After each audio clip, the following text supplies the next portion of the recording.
Hey guys, I'm Geoff Fienberg for oddschecker.com, here with you breaking down the PGA Tour's Shriners Open, a hospital for sick children. It's honestly a beautiful organization, and I could get into that a little more at the end, as we might drop a little units in the donation box. But until we get there, time to break down our Shriners Hospital for Children Open. We're in beautiful Las Vegas, TPC Summerlin. We've been here a ton. We know what to expect. Certainly I don't know what to expect, because last week I expected a maiden winner and Sergio Garcia won. It's like when I did this at the Safeway and Stewart Cink won. So I gotta stop doing that. And apologies to Sergio, because I don't like picking on golfers or taking shots at any of them. But I think I took a couple shots at Sergio last week in the video. So when you're wrong, you got to own it. And great to see Sergio getting that win, putting with his eyes closed. Remarkable. Always love to see it. Good for him. Anyway, back to it. Shriners Hospital for Children's Open, Las Vegas, TPC Summerlin. Beautiful course. We should get used to Vegas and the West Coast, because we got the CJ Cup and the Zozo Cup, Vegas and Los Angeles respectively. So we'll be out here for a few weeks, all in the lead up to the Masters, which is a month away. And you better believe I'll have content here on Odds Checker, and you want all that to drop right in your box. So like, sub, comment. Tell me who you like this week at TPC Summerlin in Las Vegas, Nevada. Strange. Bit of a different sort of course for the swing season. And I don't mean that. I mean, we're still going to need to go low, but let me get into that a little more. Fairways absolutely seem to be imperative here. The winners here are in the fairway. They play from the fairway. It leads to an exponential amount of birdie opportunities. If you are in the rough, it seems like your birdie opportunities are drastically diminished, and those birdie putts then become par-saving putts. For the swing season, guys, it's pretty weird. It's pretty weird that fairways are so important. Historically, in these swing season events, it really doesn't matter. You could put the ball anywhere, and you can make birdies from anywhere. And historically, a lot of desert courses sort of feel the same as well. As long as you're not, stuck in a horrible spot in a bush behind a cactus or something like in Phoenix, you shouldn't really have any problems. But you're going to also need to make a load of birdies. I've done a lot of rambling, but I got a little more to do. Sand saves, scrambling seem to be the top 10 most difficult on tour. Again, what is this? It's a swing season. You're supposed to be able to get up and down. But this is interesting to note. Missing in bad spots leads to bogeys here. It doesn't really lead to that many swing season event. Again, top 10 most difficult scrambling course on tour. Doesn't usually happen in the swing season. Past winners here: Kevin Na, Bryson, Cantley, Pampling, ain't easy. Smiley, hope he invested that well. Webb and Ryan Moore. What we have from that, guys, is we're getting huge winners or short winners. Not really the only middle range guy, and I guess high to middle range, pulled off a 70-1. But Bryson 14-1, Cantley 20-1, Pampling flirting with 300, Smiley flirted with 250, Webb 20-1, and our boy Ryan Moops back in the day 14-1. Wonder how many players showed up that year. Nonetheless, Las Vegas, Sin City, Shriners Open, Hospital for Children. Again, we'll get to the Shriners at the end, because I'm going to do something silly, but I'm going to supplement it with something beautiful. Okay? Here we go. Scotty Scheffler, 30-1 when using that odds checker grid. There's as low as 22s out there on DraftKings Sportsbook. So make sure we're going to hit those 30s when using that odds checker grid. He was 10-1 last week in his first event since his bit of a layoff. And Russ showed he opened with a 73, but he was rusty. And the course didn't really suit Scotty Scheffler last week. You could argue last week's course was simply too short for a guy like Scotty Scheffler. This guy scores, he goes low, he'll do exactly what we need to do. He's incredibly long and he's very accurate. He started with a double barrel 67s last year at the Shriners, fell off on the weekend. So we know this is a course he, like many, can score at. By every single metric, this guy should be priced lower. I mean, granted, he's never won on the PGA Tour, so you have to factor that into account. And you have a player like Colin Morikawa, who many people fancy this week, and I can't really argue it.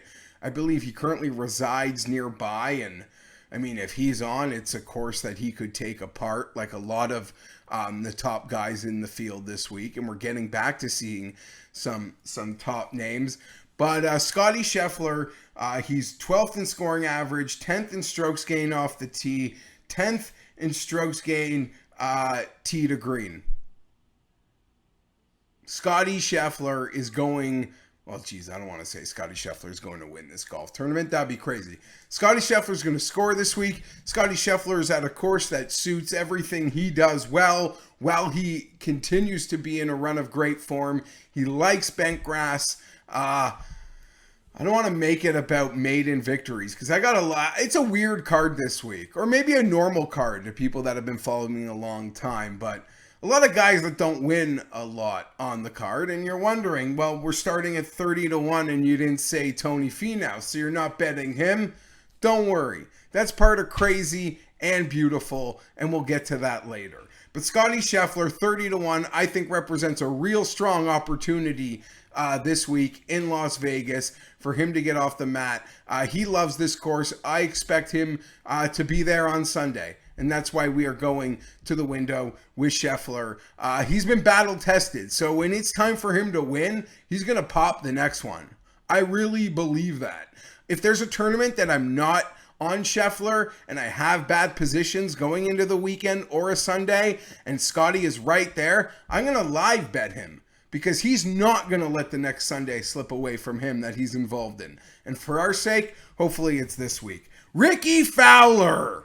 35-1 at FanDuel. As low as 30 in some places. Use that odds checker grid. Make sure we get the best number, guys. I don't think I've said his name since joining the odds checker family. Someone could probably fact check that, and I might be wrong. I don't want to bet on that, but I'm pretty certain I have not. And it is now time. 35-1 for Ricky Fowler. He has undergone some coach changes that I think will do him well. He has played 16 rounds at Summerlin. 15 of them have been in the 60s.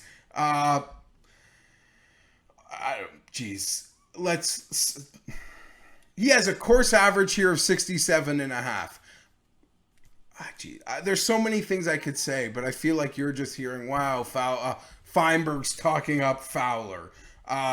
This course absolutely suits Ricky's aggressive nature in play. It would be mind-boggling to tell you his U.S. Open driving and approach stats were some of his best in nearly a year. Scrambling can be difficult here. You get the hot putter. I see a lot of comps to how Phoenix plays and how it sets up when you are in the fairway. Ricky Fowler this week, 35-1, guys. I think he's getting off the mat in a big way. Clearly, we're going to the table with an outright. Little anecdote, side piece. I'm a beloved lifelong fan of the Chargers. We don't need to name the city. But love you, San Diego. I'm always with you, heart and soul, and maybe you'll have some luck in the baseball. Ricky, a Marietta, California kid. I'm not exactly sure where his caddy is from, Joe Scovrin. I might be pronouncing that name, the last name incorrectly. I should know it. But Joe is, like me, a huge Chargers fan.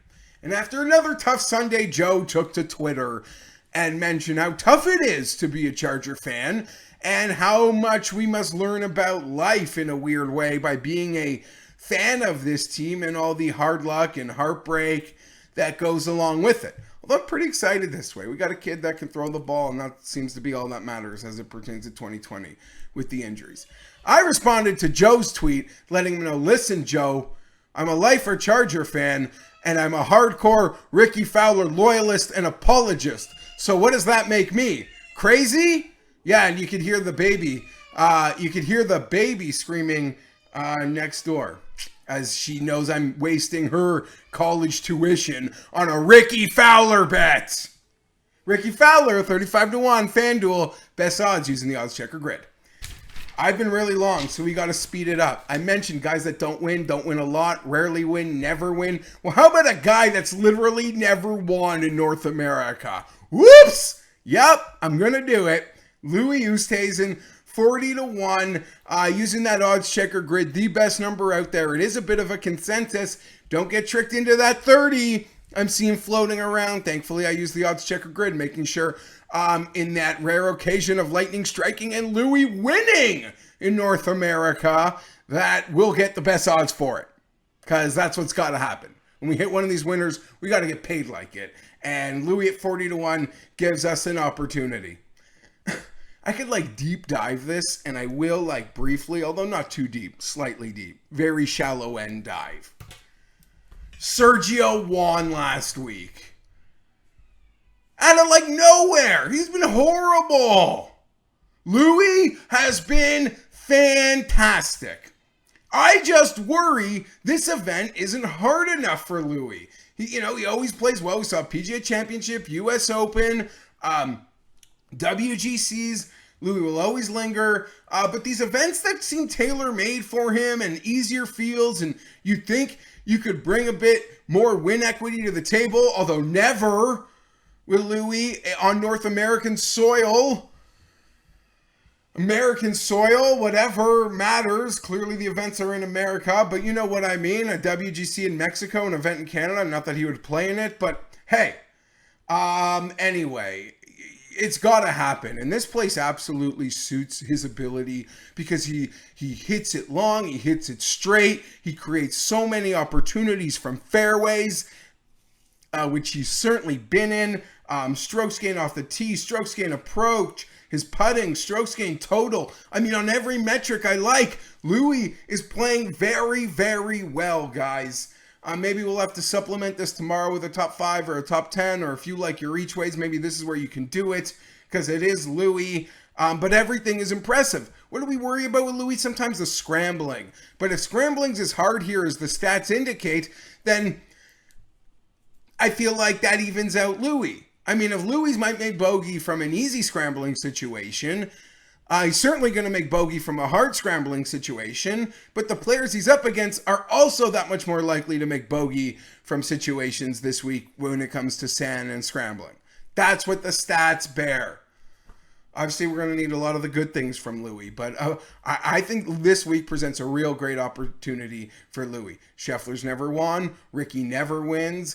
Or at least, you know what I mean with Ricky. I mean, he's won enough, but, well, not enough for a lot of people's liking, including mine and yours.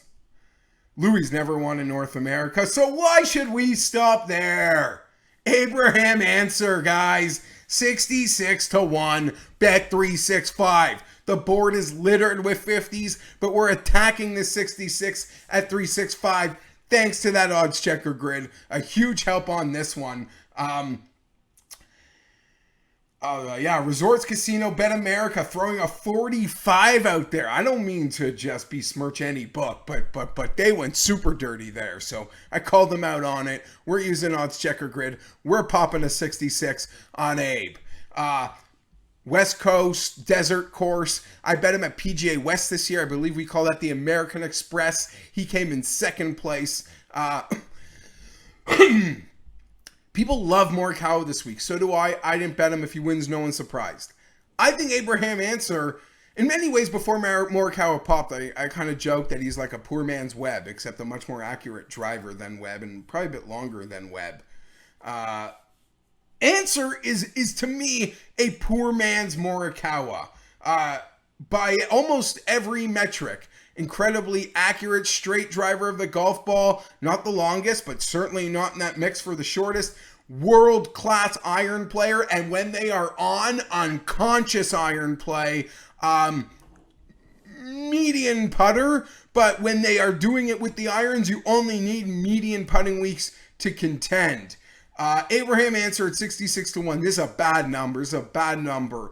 We're going to hope to take advantage of it. It sets up some other opportunities with Answer and this number if that's the sort of thing you are into. I don't even care to deep dive. Like, this makes perfect sense. A great number at a course that I believe suits Abraham perfectly. A lot of love for Morikawa at 20, and I agree. I'm crazy enough to say Answer at 66. Again, no PGA Tour wins. I mean, he won the Australian Open last year, which is a beautiful event. But yeah, we're still looking for that big one. And I think it can happen. So that's the card. Scotty, Ricky, Louie, Abraham. You're like, Fienberg, you're not done. You promised us something. It's a totally new season. I am going to bet Tony Finau this week. I believe if he's in the fairway, he will win. But what I'm going to do is I'm chopping that bet up. Because I don't even deserve it all if he wins. I'm going... I mean, you'll see the notes on the article here. But this will be close to about a unit and a half wager. Except half that wager is going to be on Tony Finau. And the other half I'm going to donate to Shriners Hospital. And I would encourage that by anybody. We're here, we're having fun, we're betting responsibly, we're getting the best numbers because we're using Odds Checker. So if you have a great week this week or you got something a little extra, I'm always a sucker for the kids. Love the kids.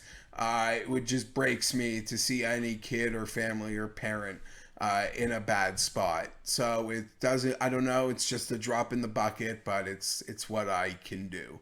Yeah. Just a drop in the bucket in the big picture, but it's all I can do sitting here from home watching. That's it. Again, like these videos so I can keep, they'll show that you like me and I can keep doing them. Sub so they can drop right in your feed and we'll have a props vid here for you later in the week. And comment. Tell me who you like for the Shriners this week, which picks of mine you love, which ones of mine you hate. Give me your pivot suggestions. And I should say that Finau number, I should have written it down. But I believe it is 20-1. I haven't bet it yet, but I can maybe wait. Maybe it gets bigger. But I'm using that odds checker grid because when he wins, I'd like to get as much of it back. I'd like to get as much of it back as possible. And to longtime fans of mine, you could probably say the same about that Fowler situation. But big week, Ricky. Big and little. Big Ricky, little Ricky. Those of you who don't know, I'm rambling now. But I call Tony Finau Big Ricky. Because he just never wins. He doesn't win enough. Little Ricky. Yeah. I don't know. Big and little. Those are my guys. I'm on them both this week.